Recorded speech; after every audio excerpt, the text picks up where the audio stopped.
Radio city podcast.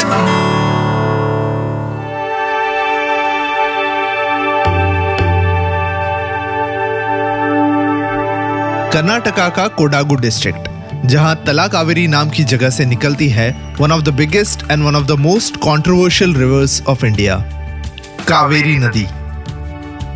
Kaveri जो है 802 kilometre लंबी, कई सालों से दो राज्य तमिलनाडु और कर्नाटका के बीच मतभेद का कारण बनी है। और ये झगड़े की शुरुआत होती है 1892 और फिर 1924 के Madras presidency and kingdom of Mysore के अग्रीमेंट के कारण। कर्नाटका के हिसाब से ये दोनों अग्रीमेंट्स में काफी कमियां हैं, जिस कारण उन्हें कावेरी नदी के पानी का प्रॉपर शेयर नहीं मिल रहा है और तमिलनाडु के हिसाब से अग्रीमेंट जायज है। फाइनली 2018 में सुप्रीम कोर्ट ने अपना ऐतिहासिक वर्डिक्ट दिया, जहां पे कावेरी के पानी के शेयरिंग को फिर से नए कैलकुलेशन के साथ दोनों राज्यों को दिया गया। 100 साल से ऊपर तक चली कावेरी पर हक की लड़ाई, कई प्रोटेस्ट हुए, कई जाने गई। एक कहता था कावेरी पर उनका हक है, दूसरा कहता था कावेरी पर उनका हक है। पर कावेरी के हक पर सिर्फ कर्नाटक या तमिलनाडु ही नहीं लड़े, कावेरी के हक पर और भी दो जन लड़े, गीता और मोहन भार्गव। और कुछ इस तरह से बनी 2004 की फिल्म स्वदेश।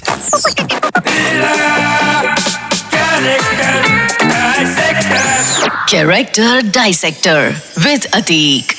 रेडियो सिटी पर मैं हूं कैरेक्टर डाइसेक्टर अतीक और आज हम डाइसेक्ट करेंगे आशुतोष गोवारिकर द्वारा 2004 में आई फिल्म स्वदेश के कावेरी अम्मा को। कावेरी अम्मा एक्चुअली नाम आया है कावेरी नदी से, जहां साउथ इंडिया में इस नदी को कावेरी अम्मा के नाम से पूजते हैं। कावेरी, जिसका लिटरल मीनिंग होता है नदी, फिल्म में भी वो नदी का ही काम करती है। ये वही नदी है जो मोहन भार्गव को यूएस से इंडिया खींच कर लाती है। ये वही नदी है जो एक मिनरल बॉटल वाले मोहन भार्गव को छोटे से रेलवे स्टेशन पर कुल्हड़ में पानी पिलाती है। ये वही नदी है जिसके सहारे मोहन भार्गव पानी से चरणपुर गांव में बिजली पैदा करता है। और ये वही नदी है जिससे मोहन भार्गव फिल्म के एंड में कुश्ती के बाद अपने हाथ पैर धोता है। बेसिकली पूरे फिल्म का एक मुख्य सूत्रधार है ये नदी, यानी कि कावेरी अम्मा। 14 साल से यूएस में बसे मोहन भार्गव को यह लगता है कि कावेरी अम्मा, जिसने उसे पाल पोस कर बड़ा किया, मोहन ने उसका साथ छोड़ दिया है और अब जब कावेरी अम्मा को उसकी जरूरत है, वो उनके साथ नहीं है। इसलिए मोहन भार्गव यूएस से इंडिया आता है। बट जल्द ही हम ये रियलाइज करते हैं कि कावेरी अम्मा को मोहन की नहीं, मोहन को कावेरी अम्मा की जरूरत है।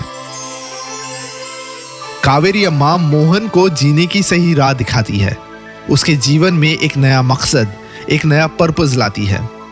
और देखा जाए तो फिल्म की हीरोइन गीता से मोहन को कावेरी अम्मा ही मिलाती है। कावेरी अम्मा से हमें एक बात जरूर सीखनी चाहिए, तुम किसी को कितना भी ज्ञान दे दो, जब तक वो इंसान खुद एक्सपीरियंस नहीं करेगा, तब तक वो ज्ञान उसके समझ नहीं आएगा। फिर चाहे मोहन को पहले ही दिन गीता के स्कूल भेजना हो या मोहन को कई कोसों दूर कोडी नाम के गांव में हरिदास से पैसे लेने भेजना हो, कावेरी अम्मा ये जानती थी कि मोहन में बदलाव तभी आएगा जब वो खुद ये प्रॉब्लम्स को एक्सपीरियंस करेगा। इस फिल्म का सार कावेरी अम्मा मोहन को सिखाती है, देश में बदलाव लाने के लिए पहले खुद में बदलाव लाना इंपॉर्टेंट है। खुद बदलो, देश अपने आप बदल जाएगा। तो जब मोहन भार्गव फिल्म के अंत में कावेरी अम्मा को अपने साथ अमेरिका ले जाने के लिए कहता है, तो कावेरी अम्मा क्यों मना कर देती है? कावेरी अम्मा को शायद ये पता था कि मोहन ने एक बार इस देश का पानी चख लिया है, अब वो कुछ भी कर ले, वो इस देश का बन के रहेगा। चाहे अमेरिका वापस चला जाए, मोहन भार्गव थोड़े ही समय में लौट कर वापस आएगा। ये जो देश है तेरा, स्वदेश है तेरा, तुझे है पुकारा, ये वो बंधन है जो कभी टूट नहीं सकता। ये अल्फाज शायद कावेरी अम्मा के ही थे। 1993-94 में जी टीवी पर एक सीरीज आया करती थी, यूले लव स्टोरीज। जो आगे चलकर रिश्ते नाम से प्रचलित हुई। यूले लव स्टोरीज में एक कहानी थी जिसका नाम था वापसी।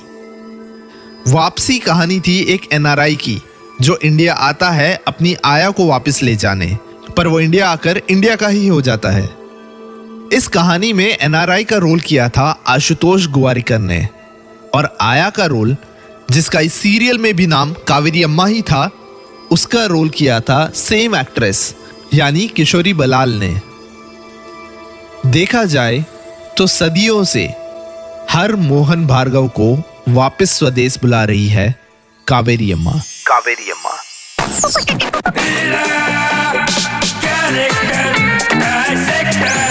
Character Dissector with Atik. Radio city podcast. इस पॉडकास्ट का फीडबैक देने के लिए मेल करें podcast@myradiocity.com पर, या फिर इंस्टाग्राम पे RJ_Atik पे DM करें।